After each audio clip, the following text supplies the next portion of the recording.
Hello good morning all of you. Welcome to my channel innovative creations in basic education.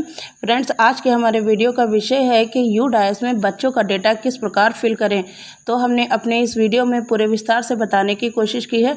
इस पूरे video में पूरे विस्तार से बताया गया है कि आपको जीपी, ईपी और एसएफ के लिए कौन कौन सी सूचनाएँ एकत्र करनी है, जिन्हें आप पहले से एक रजिस्टर में मेंटेन कर लें और उसके बाद इसमें जब आप ओपन करेंगे तो आराम से इसकी सूचनाएं एक ही जगह पर मिल जाएंगी और आप भरते चले जाएंगे। ज़्यादा मुश्किल नहीं है क्योंकि अच्छा खासा उसमें ऑलरेडी फिल होकर ही आता है। लेकिन बस आपके सामने अगर रजिस्टर रखे होंगे या जिसमें आपने इन्फॉर्मेशन बनाई होंगी वो रखा होगा तो उसमें ये आराम रहेगी कि अपडेट करेंगे, अगर कुछ गलत हुआ तो वहाँ पर उसको आप सही कर सकते हैं। तो चलिए वीडियो स्टार्ट करते हैं। सबसे पहले आप गूगल में जाएंगे और वहाँ पर टाइप करेंगे यूडाइस प्लस टाइप करने के बाद आप उसकी वेबसाइट के लिंक पर पहुंच जाएंगे। लिंक पर क्लिक करने के बाद आप आगे जाएंगे तो आपके सामने यूडाइस की वेबसाइट आएगी। यहाँ पर आप नीचे स्क्रॉल करते हुए जाएंगे तो सबसे नीचे लिखा हुआ है सिलेक्ट स्टेट। तो सिलेक्ट स्टेट पर क्लिक करेंगे और अपना स्टेट सिलेक्ट करके गो पर क्लिक करेंगे। अब आपके सामने इस तरह का इंटरफेस आएगा। इसमें डेटाबेस लिखा हुआ है, लॉगिन फॉर स्टूडेंट डेटाबेस, इस पर आप क्लिक कर देंगे। तो क्लिक करने के बाद अब आपको यहाँ पर अपना यूज़र आईडी और पासवर्ड डालना है। उसके बाद कैप्चा डालेंगे। यूज़र आईडी आपके विद्यालय का यूडाइस कोड होता है और पासवर्ड आपको बीआरसी से मिल जाएगा। उसके बाद आप कैप्चा डालेंगे। कैप्चा डालने के बाद आप लॉगिन पर क्लिक करेंगे। लॉगिन पर क्लिक करने के बाद आप वेबसाइट पर पहुँच जाएंगे। क्लोज बटन पर ओके करके आप आएंगे। स्टूडेंट्स की लिस्ट यहाँ पर दी हुई है। नीचे स्क्रॉल करेंगे तो किस क्लास में कितने स्टूडेंट्स हैं यहाँ पर शो हो रहा है। अब आप देख लीजिए आपके स्टूडेंट्स कम हैं या नहीं कम हैं। अगर कम है तो उनको ऐड स्टूडेंट्स के ज़रिए आप उनको बढ़ा सकते हैं। यहाँ पर अंदर जाने के लिए आप व्यू पर क्लिक करेंगे। व्यू पर जाने के बाद आपको जिस क्लास के व्यू को आप देखना चाहेंगे वो क्लास के बच्चे आपके सामने ओपन होकर आ जाएंगे। अब यहाँ पर आपको उनकी इन्फॉर्मेशन भरनी है, जीपी, ईपी और एसएफ। तो चलिए हम जीपी से स्टार्ट करते हैं।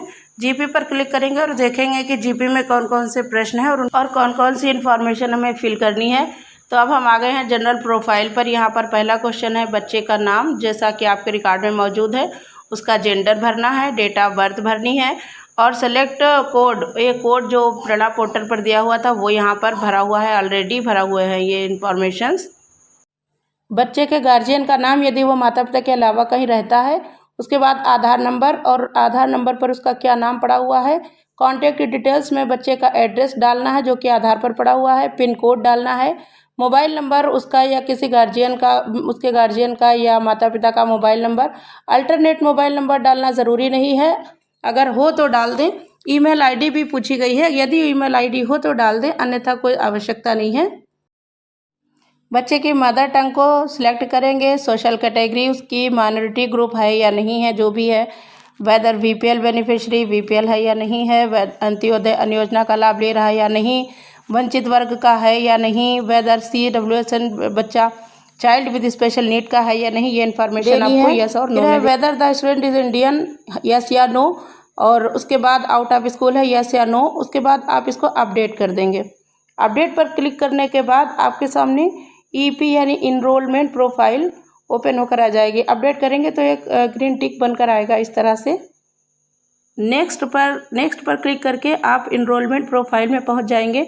यहाँ पर आपको ये इतनी इन्फॉर्मेशन देनी है। एडमिशन नंबर इन स्कूल, दूसरी है एडमिशन डेट आपको भरनी है। क्लास और सेक्शन रोल नंबर में आपको उस बच्चे का क्लास देना है। Academic stream opted by student for higher secondary class. इसमें यदि आप क्लास 1 में कर रहे हैं तो क्लास 1 में तो इसका कोई ज़रूरी नहीं है देना, लेकिन यदि आप अन्य क्लास कर रहे हैं तो उसकी जो पुरानी लास्ट ईयर की इन्फॉर्मेशन थी वो भरी जाएंगी। और बच्चा यदि आंगनबाड़ी से, क्लास 1 का बच्चा आंगनबाड़ी से आया है तो आंगनबाड़ी का लिख दे, या किसी और जगह से आया है उसका लिख दे। फिर क्वेश्चन है ग्रेड, तो उस बच्चे का लास्ट ईयर जो भी ग्रेड रहा हो।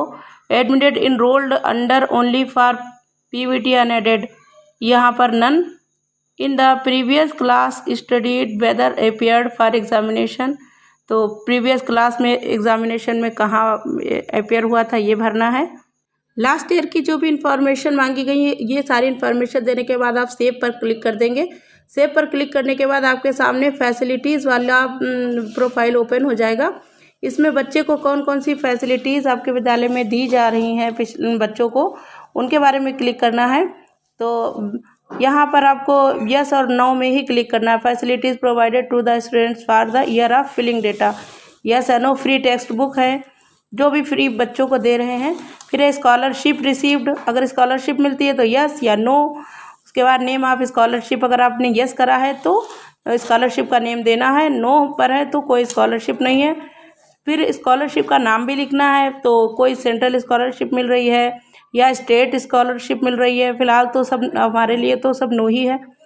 और उसके बाद आपको facilities provided to students in case of CWSN यानी चाइल्ड विद स्पेशल नीड वाले बच्चों को क्या फैसिलिटीज़ मिल रही है, ये सारी इन्फॉर्मेशन भरने के बाद ये सर नो में ही सारी इन्फॉर्मेशन है। उसके बाद आपको सेव पर क्लिक कर देना है। सेव पर क्लिक होने के बाद आपके सामने बच्चे की पूरी प्रोफाइल इस तरह से ओपन होकर आ जाएगी।